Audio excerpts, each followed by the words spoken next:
So radicals are numbers that are non-perfect powers that are inside roots. So for example, square root of 5. 5 is not a perfect square, so this is considered a radical expression. Okay, it cannot be simplified into a fraction or a whole number.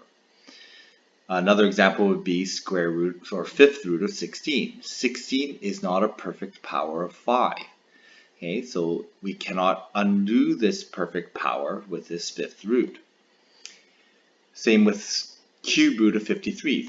53 is not a perfect cube, so we cannot undo this number with a cube root. So these radicals are kind of puzzling numbers, because at first they didn't think that they actually existed, because in the beginning Greeks thought that every number can be expressed as a fraction or some fraction of a whole number.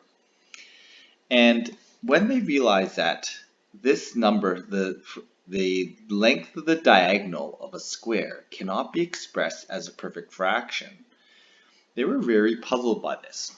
Okay? And they didn't think that these actually existed. So they were wondering, well, what is exactly happening here? And they realized that this is actually a number that cannot be split up, be written as a fraction of a whole number. Okay? No matter how small the fraction is, you could not divide this into a fraction of a whole number. And this is what they called an irrational number, because rational being a fraction or ratio, okay, these are numbers that cannot be put into a fraction or ratio. So there's two ways which we express radicals. We can express them as a mixed radical with a whole number part and a radical part, or we can express them as a whole or entire radical where the number is inside the radical. And the mixed radicals are useful when we start doing algebraic manipulations, because we can tell which radicals go with other radicals by knowing which radicals are like radicals, okay, by what is inside the radical part. Whereas whole radicals or entire radicals are useful because you can compare whole radicals with each other a little bit easier. So for example, if I had the square root of 55 and the square root of 53, I can compare these two numbers because I know this is a square of area 55, this is a square of area 53, and the square root is the side length of those two squares.